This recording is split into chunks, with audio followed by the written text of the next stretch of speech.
Good morning students, जैसा कि आप जानते हैं आपकी एक्टिव पैसिव की सीरीज चल रही है और आपने एक्टिव पैसिव में बहुत कुछ सीख लिया है। आपने एक्टिव पैसिव में जो है टेंसेज की एक्टिव पैसिव और जो है इम्परेटिव सेंटेंस की एक्टिव पैसिव आपने सीखा। अब इसके बाद हम आपके लिए active to passive of other sentences means अब आपके लिए हम अन्य सेंटेंस की एक्टिव पैसिव लेकर आए हैं। चलिए देखते हैं। ये देखिए आप यहाँ बोर्ड पर लिखा हुआ है it is time plus infinitive वाले वाक्य। इसका मतलब कि वाक्य जो है इट इज़ टाइम से शुरू होगा और उसके बाद क्या कहते हैं इन्फिनेटिव रहेगी। अब इस वाले वाक्य को देखते हैं हम कैसे पैसिव करेंगे इसकी। तो देखिए आपका पैटर्न जो है ये यहाँ पर लिखा हुआ है एक्टिव वॉइस का कि इसमें इट इज़ टाइम रहेगा, फिर इन्फिनेटिव रहेगा, फिर ऑब्जेक्ट रहेगा। एक्टिव वॉइस का पैटर्न है, ठीक। एक्टिव वॉइस में यहाँ पर आप जो है अदर वर्ड जोड़ देंगे।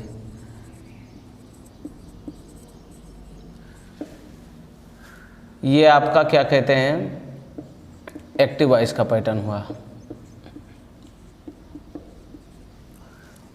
Active voice. अब इसके बाद जब आप इसे पैसिव वॉइस में करेंगे तो इट इज़ टाइम फॉर लगाएंगे, उसके बाद ऑब्जेक्ट, उसके बाद टू के बाद बी बढ़ा देंगे, उसके बाद वर्ब की थर्ड फॉर्म। जैसा कि आप जानते हैं पैसिव करते समय वर्ब की थर्ड फॉर्म कंपलसरी होता है। फिर अगर अदर वर्ड है तो अदर वर्ड यूज करेंगे, अदरवाइज वैसे ही एज इट इज सेंटेंस को लिख देंगे। इसके बाद देखिए अब सेंटेंस देखिए, तब आपको समझाने की कुछ कोशिश करें हम। देखिए क्या है sentence, it is time to eat mango. तो आपको क्या करना है, इसी पैटर्न पर आपको इस सेंटेंस को करना है। तो सबसे पहले आप क्या कॉपी करेंगे, it is time, it is time. अब उसके बाद फॉर, उसके बाद ऑब्जेक्ट लेकर आएंगे। ऑब्जेक्ट आपका कौन है, मैंगो है। मैंगो के बाद आप फिर क्या करेंगे, आप टू बी का यूज करेंगे। उसके बाद वर्ब की थर्ड फॉर्म वर्ब कौन है, ईट है। ईट का थर्ड फॉर्म क्या होता है, ईटेन। अदर वर्ड इसमें है ही नहीं है, आपका सेंटेंस बन गया। It is time to eat mango का it is time for mango to be eaten, इस तरह से। अब इसे दूसरा सेंटेंस इसी तरह से कर दीजिए, इट इज़, उसके बाद में क्या, time for, it is time for, ठीक। फिर उसके बाद ऑब्जेक्ट लेकर आइए। ऑब्जेक्ट आपका क्या है, द वेल है। उसके बाद ऑब्जेक्ट के बाद आपको क्या यूज़ करना है, टू बी यूज करना है। तो टू बी आप यूज कर दीजिए। उसके बाद वर्ब की थर्ड फॉर्म वर्ब कौन है, आपका रिंग है। रिंग का थर्ड फॉर्म क्या होगा, रंग हो जाएगा, ठीक। तो आपका सेंटेंस क्या बना, it is time to ring the bell का it is time for the bell to be rung. इसके बाद देखिए, इसके बाद आपके लिए जो सेंटेंस है वो डबल सेंटेंस वाले वाक्य हैं। इसकी पैसिव आपको बताई जाएगी। देखिए पहला सेंटेंस क्या है, when he comes I shell help you. तो इसमें देखिए दो सेंटेंस है, एक आप देखते होंगे कि प्रेजेंट इंडेफिनिट में है, दूसरा जो है वो फ्यूचर इंडेफिनिट में है। तो आपको इसकी पैसिव करनी है तो आपको केवल एक पॉइंट याद रखना है इसमें, वो ये कि इस सेंटेंस में, ये दोनों सेंटेंस में किस में ट्रांसिटिव वर्ब है। जैसा कि आप जानते हैं मुख्य रूप से जो है वर्ब जो है वो दो प्रकार की होते हैं, एक ट्रांसिटिव एक इंट्रांसिटिव। और ये भी आप जानते हैं कि जो पैसिव बनाई जाती है वो केवल ट्रांसिटिव वर्ब की बनाई जाती है। तो इसमें देखिए कि जो है इसमें ट्रांसिटिव वर्ब किस सेंटेंस में, व्हेन ही कम्स, ये क्या कम्स आपकी ट्रांसिटिव वर्ब है या हेल्प है। तो हम आपको बताएं ट्रांसिटिव वर्ब आप कैसे पहचानेंगे और इंट्रांसिटिव वर्ब। अगर आप किसको और क्या करके वर्ब से क्वेश्चन करेंगे, अगर उसका आंसर आपको मिल जाता है तब समझ लीजिए कि आपकी वो वर्ब जो है वो ट्रांसिटिव है। देखिए जैसे इसमें देखिए ये व्हेन ही कम्स आता है, ठीक। क्या आता है ये नहीं पता है, समझे। अब ये मत इसमें कहना कि कौन आता है, ठीक, क्योंकि कौन से जो है ये क्या कहते हैं हमें सब्जेक्ट पता चलता है, ये आप जानते हैं, ना कि ऑब्जेक्ट। तो क्या आता है, किसको आता है, होम करके क्वेश्चन करेंगे तब भी आपको आंसर नहीं मिलेगा। तो इसका मतलब कि ये आपकी जो है वो इंट्रांसिटिव वर्ब। अब इसमें व्हाट और होम करके क्वेश्चन करते, देखिए ठीक, क्या सहायता की गई नहीं पता, लेकिन किसकी की गई पता है। किसकी की गई, आपकी की गई। ठीक, तो इसका मतलब कि इसमें जो है आपकी ट्रांजिटिव वर्ब है, और जिस वाक्य में ट्रांजिटिव वर्ब हो उसकी आप पैसिव बना दीजिए, और जिसमें ट्रांजिटिव वर्ब नहीं है उस वाक्य को आप एज इट इज कॉपी कर दीजिए। तो चलो करते हैं। तो क्या होगा, when he comes, when he comes, उसके बाद में कॉमा। अब इसके बाद इस सेंटेंस की जो है वो आप पैसिव बना दीजिए। तो देखिए कौन सा सेंटेंस है ये सेंटेंस कौन से टेंस में है आप जानते होंगे।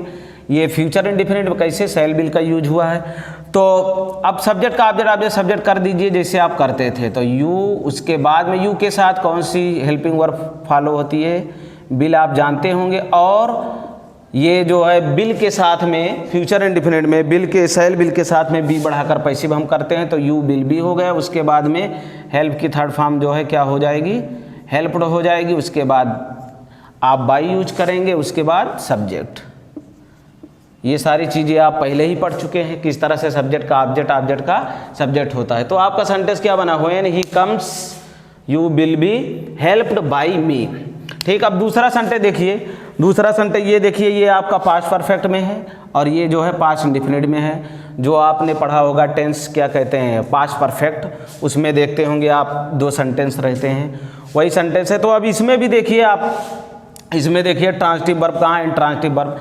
तो देखिए ये सेलेक्ट जो है ये आपकी इंट्रांजिटिव वर्ब है, ठीक, लेकिन ईटन क्या है, ये ट्रांजिटिव वर्ब है। तो इसकी पैसिव हम बनाएंगे। तो ये देखिए आपका सब, ये ऑब्जेक्ट है और ये क्या है आपका सब्जेक्ट। तो सब्जेक्ट का ऑब्जेक्ट सब्जेक्ट कर दीजिए, कर दिए। अब इसके बाद ठीक हैड के साथ में क्या यूज होगा, बीन यूज करेंगे। ठीक, हमने आपको टेंस पढ़ा, क्या कहते हैं टेंस की एक्टिव पैसिव पढ़ाई, उसमें बताया है पास्ट परफेक्ट के कि सारे सभी ऑब्जेक्ट के साथ में जो है हैड के साथ बीन बढ़ा देते पैसिव करते समय। तो मैंगो हैड बीन। उसके बाद में क्या, वर्ब की third form as it is copy कर देते थे जब हमने आपको पढ़ाया था। उसके बाद में बाई यूज करेंगे। अब क्या कहते हैं ऑब्जेक्ट का स्थान कौन लेगा, सब्जेक्ट। तो क्या हो जाएगा, सोहन। अब देखिए मैंने क्या बताया आपको, ठीक, कि दूसरे सेंटेंस को वैसे ही एज इट इज कॉपी कर देंगे कंजक्शन के साथ में। क्यों कॉपी कर देंगे, क्योंकि इसमें जो है इंट्रांजिटिव वर्ब है और इंट्रांजिटिव वर्ब की जो है पैसिव नहीं बनाई जाती। अब देखिए अगर दोनों वाक्य में आ जाए ट्रांजिटिव वर्ब तो आप दोनों वाक्य की पैसिव बना देंगे। देखिए ये my friend will have beaten them, पहला सेंटेंस फ्यूचर परफेक्ट, दूसरा सेंटेंस आई कॉल हिम। ठीक, ये दूसरा सेंटेंस आपका है, ये क्या है, ये प्रेजेंट इंडेफिनिट में है और ये क्या है, फ्यूचर परफेक्ट में है। आप फ्यूचर परफेक्ट टेंस पढ़े होंगे, उसमें कॉम्प्लेक्स सेंटेंस की क्या कहते हैं, कॉम्प्लेक्स सेंटेंस का ट्रांसलेट पढ़ेंगे उसमें आप। तो आपने देखा होगा कि उसमें दो सेंटेंस होते, एक प्रेजेंट इंडेफिनिट में होता है और दूसरा फ्यूचर परफेक्ट में। चलो फिर करते हैं। इसमें देखिए क्या जो मैंने बताया क्या है ये बातें, इसमें ये बीटन जो है ये आपकी क्या कहते हैं ट्रांजिटिव वर्ब है, काल आपकी ट्रांजिटिव वर्ब है। क्या पुकारा गया नहीं पता, लेकिन किसको पुकारा गया पता है उसको, ये आपकी ट्रांजिटिव वर्ब हो गई। ठीक, क्या पीटा गया नहीं पता, लेकिन किसको पीटा गया ये पता है। तो इसका मतलब ये आपकी दोनों ट्रांजिटिव वर्ब है।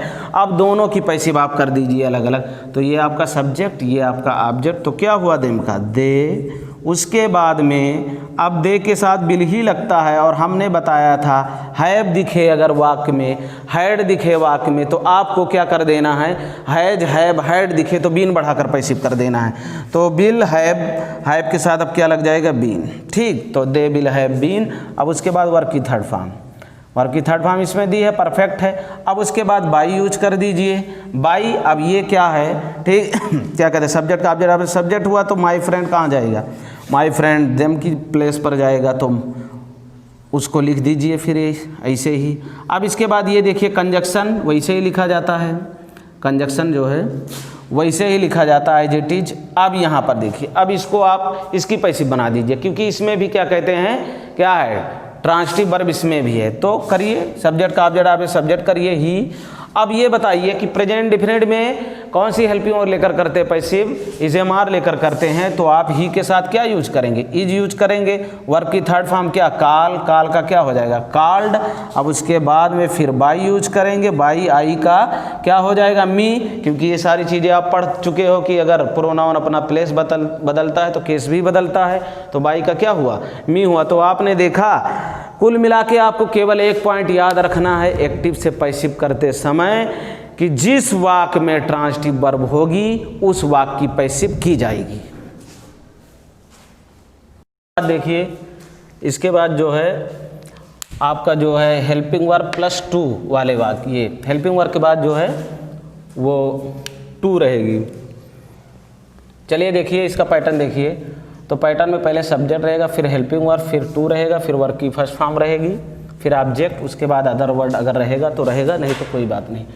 जब इसकी पैसिव करेंगे आप तो सब्जेक्ट का ऑब्जेक्ट हो जाएगा, फिर हेल्पिंग वर्ब, फिर 2 के बाद क्या बढ़ा देंगे, बी बढ़ा देंगे पैसिव करते समय, वर्ब की थर्ड फॉर्म बाई, फिर सब्जेक्ट। चलिए देखिए sentence he is to play football, तो सब्जेक्ट का ऑब्जेक्ट, ऑब्जेक्ट सब्जेक्ट होता है, आप जानते हैं पैटर्न में भी यही लिखा है ऑब्जेक्ट, तो ऑब्जेक्ट आपका कौन आया, फुटबॉल। फिर हेल्पिंग वर्ब वही लगेगी, फिर 2 के बाद आपको क्या बढ़ा देना है, बी बढ़ा देना है, फिर थर्ड फॉर्म यूज करेंगे प्लेड, उसके बाद में थर्ड फॉर्म के बाद क्या बाई यूज करेंगे, और ही का क्या होगा, जब अपना प्लेस बदलेगा तो हिम हो जाएगा। इस तरह से he is to play football का football is to be played by him. ऐसे दूसरा सेंटेंस देखिए, सब्जेक्ट का ऑब्जेक्ट, ऑब्जेक्ट सब्जेक्ट करिए इट, फिर हैज़, हैज़ के बाद फिर 2 बी बढ़ाएंगे, बी बढ़ा देंगे, उसके बाद डू का थर्ड फॉर्म क्या, डन, फिर बाई, फिर सी का क्या हो जाएगा, यहाँ पर सी का हर हो जाएगा। ऐसे तीसरा सेंटेंस है, तीसरा ये they had to teach the students, तो द स्टूडेंट्स आएगा, द स्टूडेंट्स।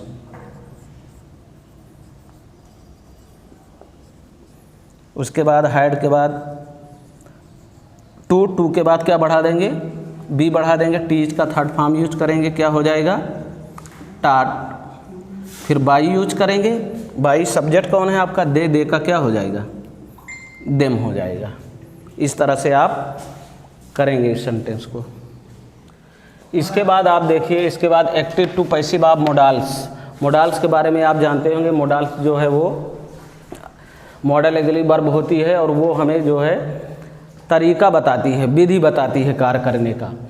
जैसे देखिए नोट में मैंने लिखा can, could, should, would, may, might, must, ये आदि कुछ ऐसी क्या कहते हैं वर्ब हैं जो मोडाल्स कहलाती हैं। अब इनकी पैसिव देखिए कैसे करेंगे हम, पहले पैटर्न देख लीजिए। पैटर्न में पहले सब्जेक्ट रहेगा, फिर मोडाल्स रहेंगी, फिर मोडाल्स के बाद में हमेशा वर्ब की फर्स्ट फॉर्म आती है, फिर ऑब्जेक्ट। जब इसकी पैसिव करेंगे तो सब्जेक्ट का ऑब्जेक्ट होगा, फिर मोडाल्स केवल बी बढ़ाकर पैसिव करेंगे इसकी, फिर वर्ब की थर्ड फॉर्म बाई फिर लगाएंगे, फिर सब्जेक्ट। चलिए अब सेंटेंस देखते हैं इसका। तो पहला सेंटेंस क्या है, I can tell the story now, तो सब्जेक्ट का ऑब्जेक्ट, ऑब्जेक्ट सब्जेक्ट कर दीजिए। ये पैटर्न जैसा कि बता रहा, पहले ऑब्जेक्ट लेकर आइए आप। तो ऑब्जेक्ट आपका क्या है, द स्टोरी, द स्टोरी हो गई। अब मोडाल्स आपकी कौन है, कैन है, तो कैन। अब इसके बाद क्या बढ़ा देंगे, बी बढ़ा देंगे। बी के बाद वर्ब की थर्ड फॉर्म, वर्ब कौन है, टेल, टेल का थर्ड फॉर्म क्या होता है, टोल्ड। उसके बाद में बाई यूज करेंगे। बाई के बाद सब्जेक्ट आपका, सब्जेक्ट आई है, आई का क्या हो जाएगा, मी, आप पहले ही पढ़ चुके हैं। फिर नाउ जो है एज इट इज कॉपी हो जाएगा। इसके बाद दूसरा सेंटेंस देखिए, we should do our homework, तो सब्जेक्ट का ऑब्जेक्ट, ऑब्जेक्ट सब्जेक्ट कर दीजिए। आवर होमवर्क आपका ऑब्जेक्ट है, तो आवर होमवर्क हो जाएगा, आवर होमवर्क। अब इसके बाद में मोडाल्स आपकी शुड ही है, शुड। अब क्या बढ़ा देंगे पैसिव करते समय, बी। अब वर्ब की थर्ड फॉर्म यूज करेंगे, डू का क्या होगा, डन हो जाएगा। उसके बाद बाई लगाएंगे, बाई के बाद सब्जेक्ट, सब्जेक्ट बी है आपका, बी का क्या हो जाएगा, अस हो जाएगा। इसके बाद में तीसरा सेंटेंस देखिए, he must take medicine on time, subject का ऑब्जेक्ट, ऑब्जेक्ट सब्जेक्ट करिए, मेडिसिन लेकर आइए आप, तो मेडिसिन हो जाएगा। मेडिसिन आपकी क्या कहते हैं, मोडाल्स क्या है, मस्ट। अब बढ़ेगा क्या, बी बढ़ जाएगा। फिर टेक का थर्ड फॉर्म क्या होगा, टेकन, टेकन हो जाएगा। उसके बाद में बाई यूज करेंगे, वर्ब की थर्ड फॉर्म के बाद बाई के बाद सब्जेक्ट, सब्जेक्ट आपका क्या है, ही का क्या हो जाएगा, हिम हो जाएगा। और ये समय बता रहा है, इसको लास्ट में ही एज इट इज कॉपी कर देंगे। इस तरह से आप मोडाल्स की पैसिव करेंगे। Medicine must be taken by him on time.